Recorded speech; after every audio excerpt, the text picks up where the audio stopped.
Hello, greetings everyone. My name is Michael Turner. Always professional here as always. Welcome back to my Music Academy channel. I am operating getting kind of late over here at night.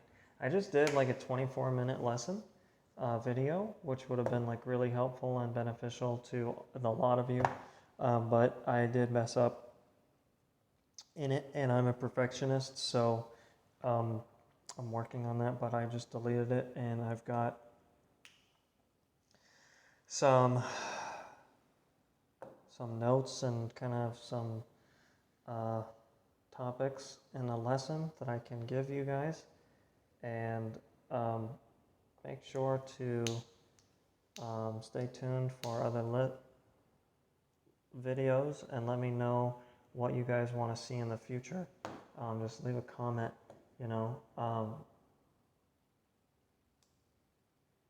because I'm marketing the Music Academy right now. Like I as a businessman, I hold everything with an open hand. So it's not, I know a lot of secrets. It's not like I will intend to keep them from you. However, music theory is very advanced, which is why I'm kind of just throwing it out there to see if anybody, of course, wants to take lessons with me, or schedule something on like, I don't know, Zoom or whatever. Google. I have Google, so Google Duo, I think it's called. So also consider being a supporter of the channel. I'll put a link to my design studio in the description, and you will be able to go on Etsy.com or just Google search me, Google search Turner Design Studios, and my website will pop up. And I've got 53 listings for sale. I do still lives and portraits and landscapes.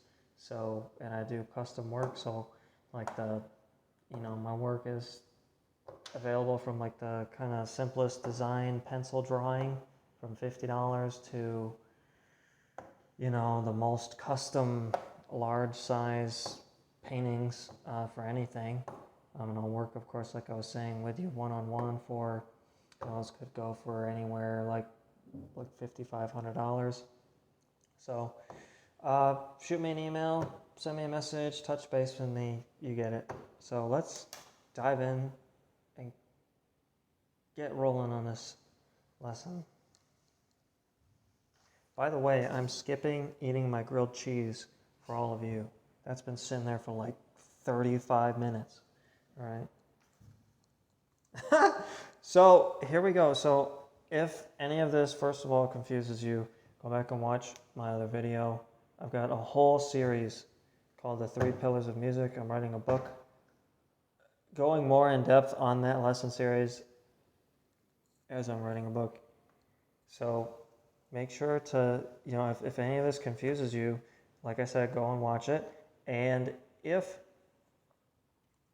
like, for some of you who are like really curious about music theory and you want to just know everything like right off the bat, well, it's not a rush, okay? Like, I'm predominantly putting this information out there because this is really for like the person who has been like practicing scales for years but doesn't, like, is at a plateau and they don't know where to go. This is where you go to be a professional. All right, if you know chords and you practice scales and that sort of thing. So the first thing what I'm going to show you is just how powerful you become.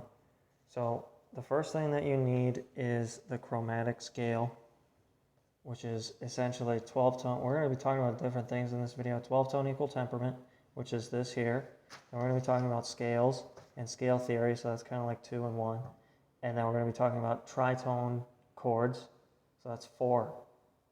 All right? And we're going to be talking about some other things too, all right, like anharmonic equivalence and interval.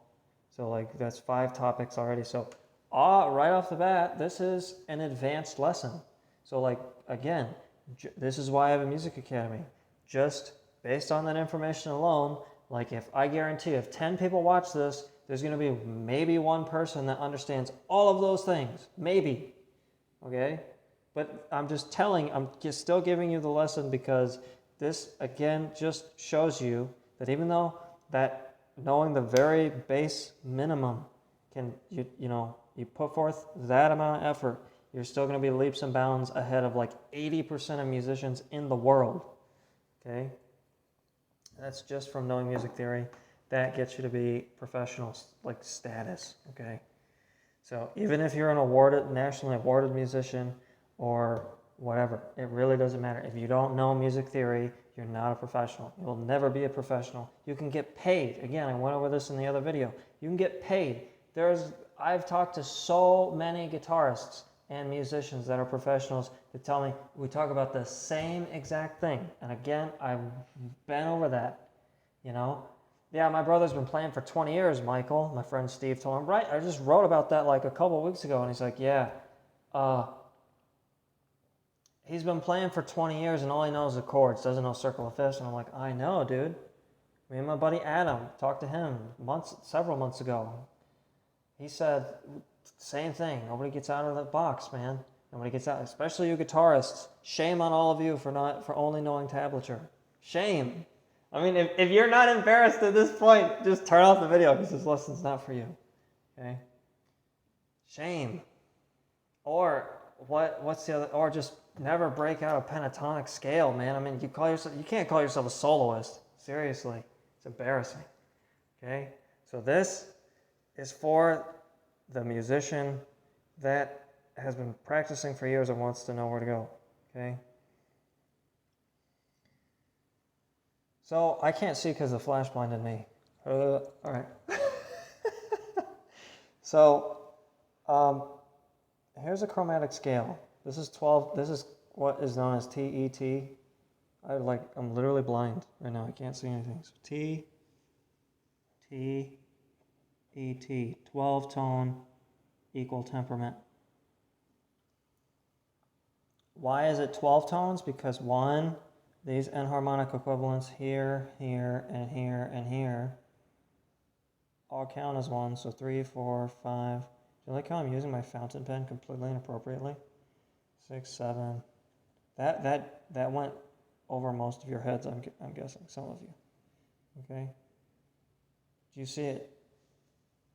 That's not, what number is that? It's not 17, okay? So from this, you'll see I've already done one. I do have to hurry up here. Oops. So you'll see I've already done one. This is the C, again, go back. This is the last time I'm going to say it.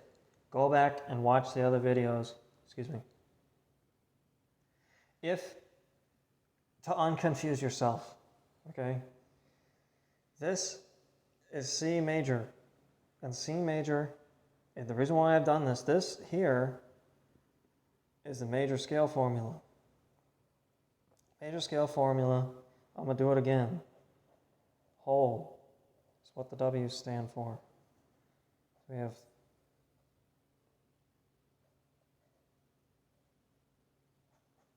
half is what the H's stand for. So we have a whole, half.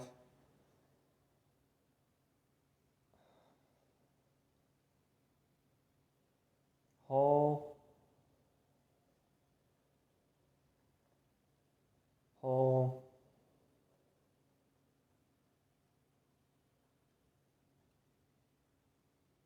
half.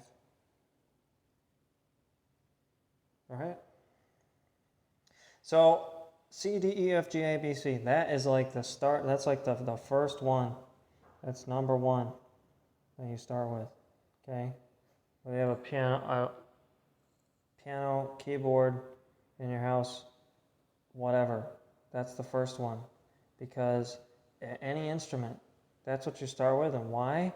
It's because you start here, and you plug in the formula, and then you go here, here, here, here, here, and there. And that gives you a scale that has how many sharps or flats are in this example? 7? None. There are 0. There's 0 sharps or flats.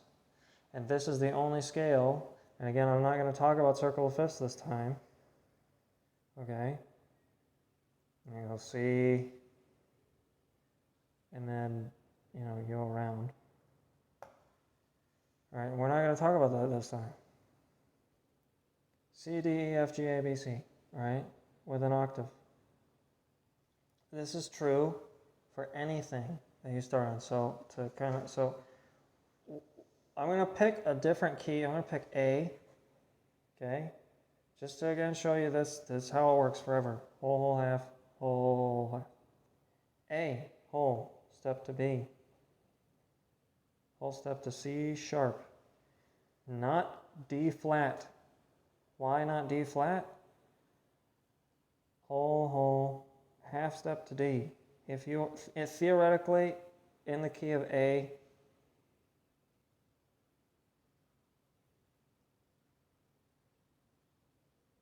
I'm really debating on what to say here because again I'm really crossing thresholds into circle of fifths, so I could be, okay. A bit in layman's terms, it's because this looks better than D flat, and when you understand circle of fifths in theory, it will put itself in a box so that this will in the key of A major, this note will always be. I say always, will most always be C sharp, especially if you're just learning it. If you're writing it, this will always be C sharp. It will never be D flat. Okay? And honestly, you as a learning musician,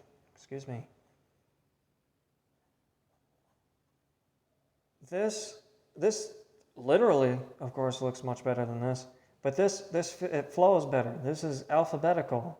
Not all scales are like this. There are theoretical exceptions, okay? But it works much better than this, okay? Whole, there's a fly on this, disgusting. All right, whole, half. Whole, half, okay? So E, whole step to E. Even though I just did that, I know that's a whole step to F sharp because F is next to E, whole step to G sharp, and then a half step next to A, or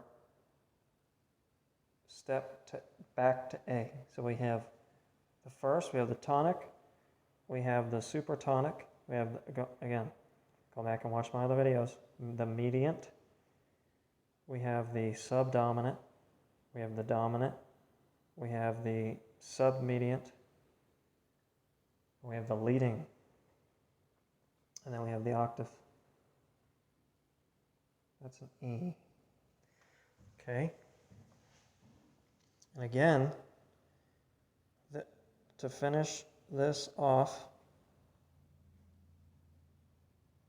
I already told you the truth, but again, this reads better from a learner just in general than this. D flat next to D. Are you trying to prove something? Okay. So, why I have to make this like so quick? Why is all this important? Like, why am I showing you this? Because now we're just going to take a simple chord progression, which honestly makes a ton of sense. From a professional's point of view, because you have the tonic, you have the subdominant, and then you have the dominant. So the dominant dominates the melody, and the subdominant, okay. This is theoretically true, all right? So if the dominant does this, all right, this is what the dominant is doing, all right? Then if you overlap a subdominant, or put it next to it, then you just have this. You have the same thing. You have harmony. Do you understand what I'm saying? Okay? That should have been here, but this also works. Okay? Now again, and even in theory, I'm even going to do this just to show you. So you have we're going to add the leading in there. Sounds beautiful, and rightfully so. It sounds beautiful at the end, okay? But I'm not going to go like super far out into space here today, even though I wish I could. We're going to actually put this one first. So we're going to go a 7. We're going to just like think outside of the box. We're going to go 7, 1, 4, and 5. Why do we do that? Well, so even though this is what we're working with, oops, I have like no weight on this pen. So, hang on just a second. Sorry about that. So, we're gonna stick for like purposes. For now, we're gonna go 1, 4, and 5. Okay. So to find out our tritone chords, we need a 1, 3, and a 5. Okay. We need a 4, 6, and the octave. And then we need a 5, a 7, and the second in the next octave, or you could say in theory it's a 9th. All right, so let's go from our scale now. We just deduced our A major scale from the chromatic scale with our scale formula. So now we need to find the tonic, the mediant, and the dominant. So we have A, C sharp, and E as our first chord. All right. For our second chord, we have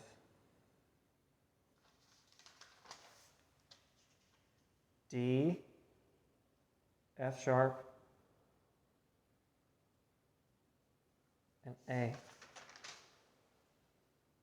in the next octave.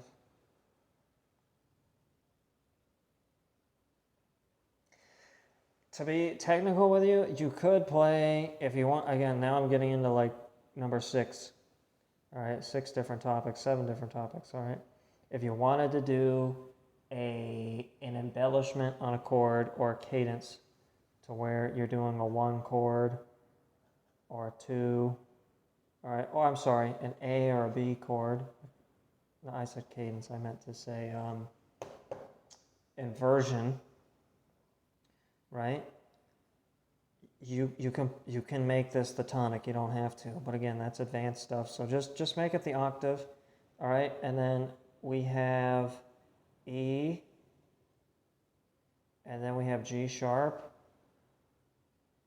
right? And then we have B as our third chord, all right?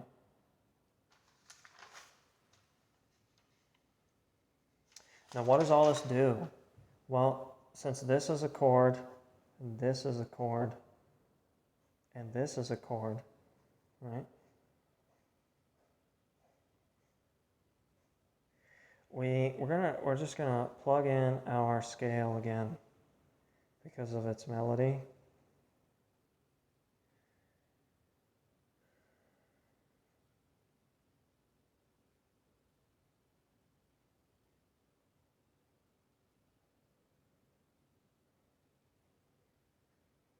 Okay.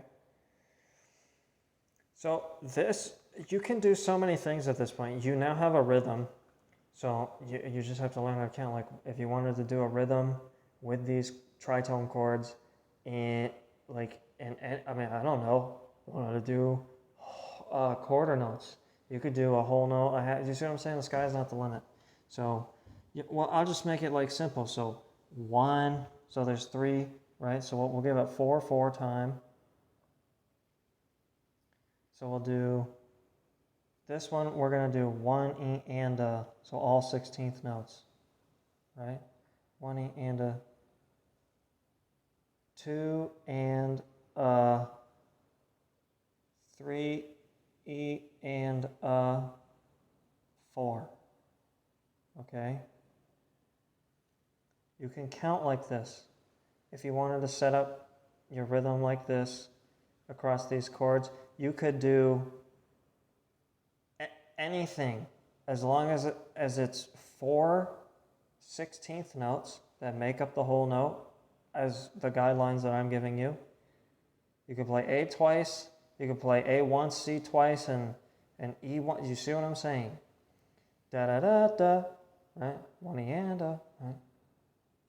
Da da da, right?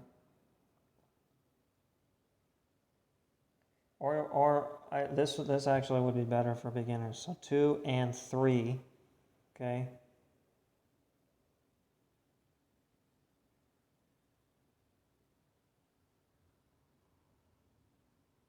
Either one works. So you get the idea. And now what you can do, let me do the 7th chord here because I'm running really low on time. So we have G sharp, and then we need A, and then C sharp.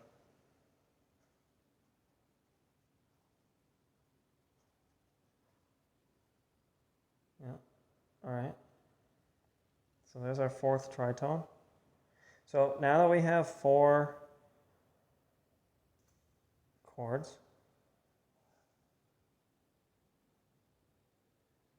let's give them all like, okay, so A, C, sharp, E. Okay, 1 E and all right, next chord progression. You see what I'm doing? Not only does this balance itself out, but okay, D, oops, F, oh my gosh, D, F sharp, A.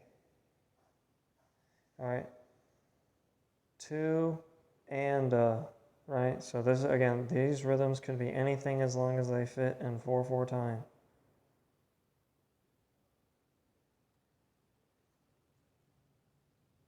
Okay.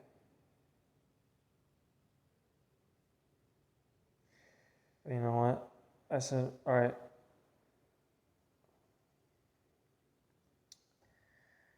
This one we're going to give 1 E and a because we were going to start here.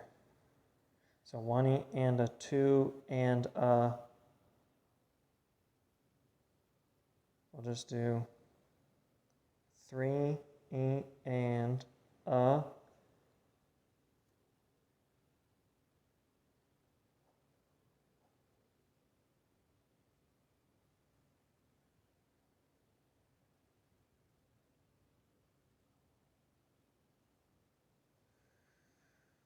B. I'll just make this one ring out. 4, simple enough. So all of these are still individual notes. D, F sharp, A, G sharp, A, C sharp, A, C, E, A, C sharp, E, E, G sharp, B, right? Okay. You can play this rhythmically. Like if you were sitting on a piano, you could play it rhythmically with your left hand on the bass. And then in the treble, you can just play to whatever you want. Anything's possible. The thing with this though is that when you have chord progressions, in theory, every single one of these, because they're still notes, like let's say because we're starting on the leading, you can find any note, like a dominant note that coincides within the A major scale and the G sharp major scale, and play it. And you can just jump in so the subdominant, the median, just to throw some examples out there, or the dominant of that scale. And C sharp is the median. You see where I'm going with this? C sharp is the median of our tonic scale, right? And then it immediately leads into A. So you could then, do you see what I'm saying? The sky's not the limit. You can jump to E major from this point, and now the next chord is you're still in the same key, but now you're dominating this scale even though this is the tonic scale, you're dominating that. You're progressing it for the you could, but see, the thing is, you can then jump, if you really wanted to, in theory, you could jump to the E major scale.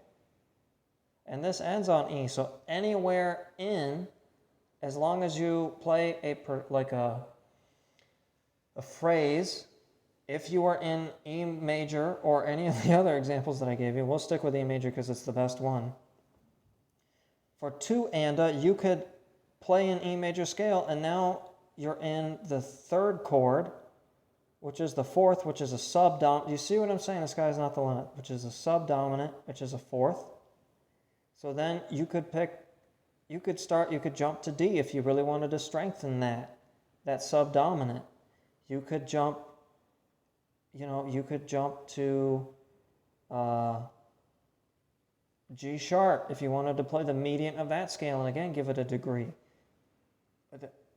Play a phrase in the key of either D or G sharp. And it ends, do you see what I'm saying? And then this is a lot longer than I expected, but do you see what I'm saying?